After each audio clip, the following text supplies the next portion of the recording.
Voilà, c'est parti du coup pour l'ISO35. Donc le verre de bromocrésol, c'est un indicateur coloré. C'est quoi? C'est une molécule qui va être capable de changer de couleur lorsqu'on va changer de pH. Alors là, pour cet indicateur coloré, on vous dit que sa forme acide, elle est jaune, alors que sa forme basique est bleue. Donc en fait, lorsqu'on va passer du jaune au bleu, ça pourra témoigner par exemple d'une variation de pH importante. Et du coup, on va pouvoir par exemple détecter l'équivalence lors d'un titrage. On va voir plus précisément ce qu'on nous demande dans cet exercice. Donc, on vous dit écrire l'équation de la réaction entre l'espèce H indicateur, donc c'est l'espèce acide, et l'eau, et exprimer la constante d'acidité du couple. Bon, ça c'est une question qui ne devrait pas poser de problème. Donc on a, ça c'est l'espèce acide, plus H2O, ça va donner la base conjuguée, donc plus H3O+. Voilà.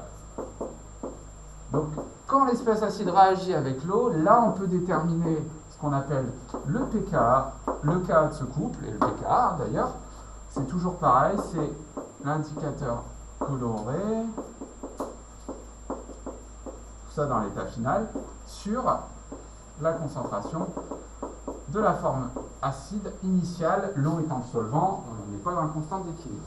Voilà. Voilà pour déjà cette première question. Établir la relation entre le pH et le pKa. On vous dit d'établir la relation. On ne vous demande pas de la donner. On vous demande du coup là de la retrouver. Établir, c'est qu'il faut la redémontrer. Alors, c'est relativement simple. Vous allez tout de suite voir comment on s'y prend. On l'a déjà fait en cours, mais là, il faut redémontrer ça. On veut faire apparaître le pKa et le pH. Ça tombe bien, on a le Ka et H3O+. Donc, comment on va faire ça? On va dire Ryan? Non.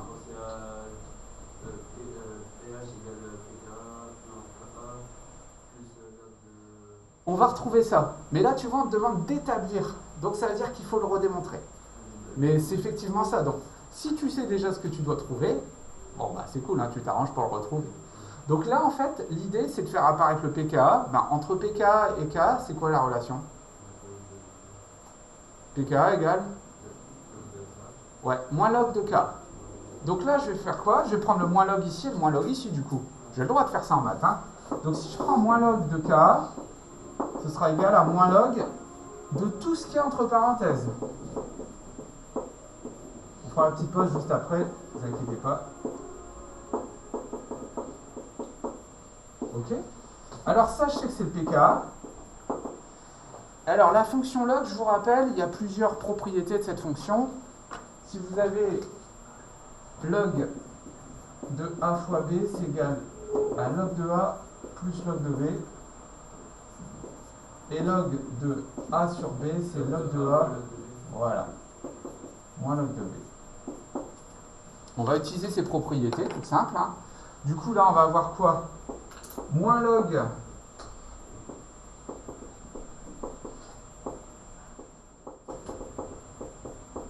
donc là, je laisse juste ce rapport-là.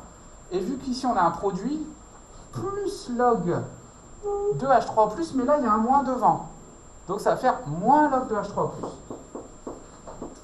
Et là, ça tombe bien. Parce que moins log de H3+, nous, on sait ce que c'est le pH.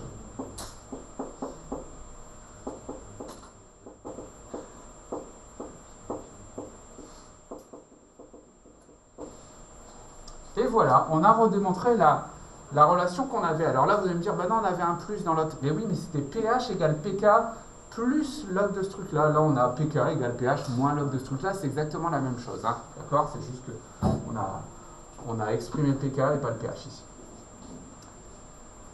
Alors, du coup, je vais quand même réécrire la forme avec le pH. Elle va nous servir pour la question d'après. Donc là, on a pH égale pKa plus log de l'indicateur coloré sous sa forme basique sur l'indicateur coloré sa forme acide. Évidemment, je parle de concentration ici. Voilà. Donc là, c'est la formule qu'on a démontrée dans le cours, que vous pouvez apprendre. Mais vous voyez, il faut quand même ici l'établir, donc la redonner. Alors, question 3, on considère que le verre de bromocrésol prend sa teinte acide lorsque on a le rapport ici qui est inférieur à 0,1 et qu'il prend sa forme basique si ce rapport est supérieur à 10. Déterminer sa zone de virage. Alors, sa zone de virage, en gros, il va changer de couleur entre ces deux rapports. Donc nous, on va exprimer le pH relatif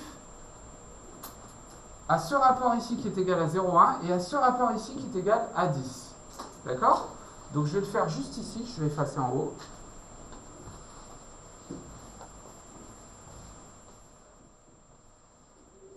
Alors,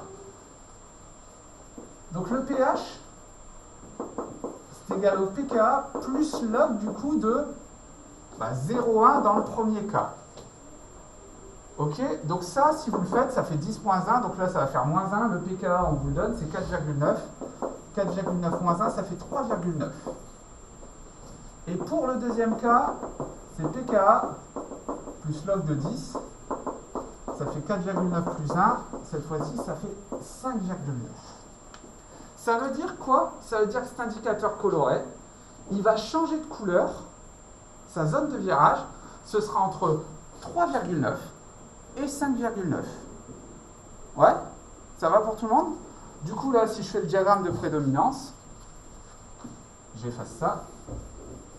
Si je fais le diagramme de prédominance, je vais avoir quoi?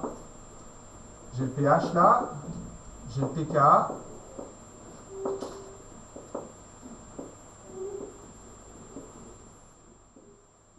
Là, j'ai 5,9. J'ai 3,9. Ça veut dire qu'ici, il est jaune. Et ici, c'est sa forme basique qui prédomine. Cet indicateur prend la coloration bleue. Et là-dedans, c'est là qu'il va y avoir cette transition du jaune au bleu. Ok? Alors là, on vous dit, tracer le diagramme de prédominance. Ben voilà, c'est la question 4.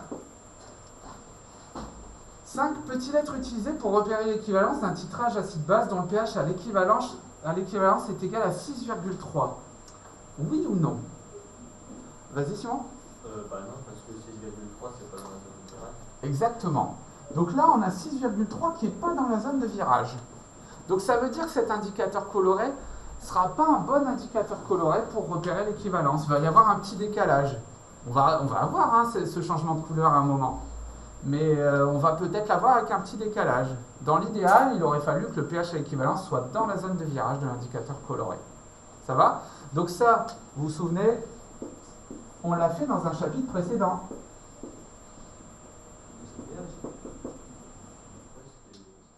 Ouais, voilà, regardez, vous vous souvenez de cette courbe de titrage? Là, je vous avais dit, on a la zone de virage qui est ici.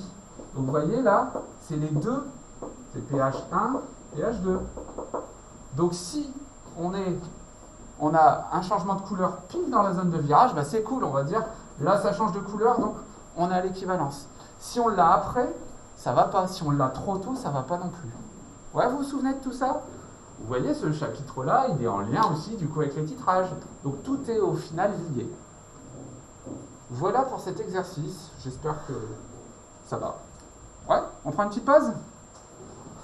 Allez.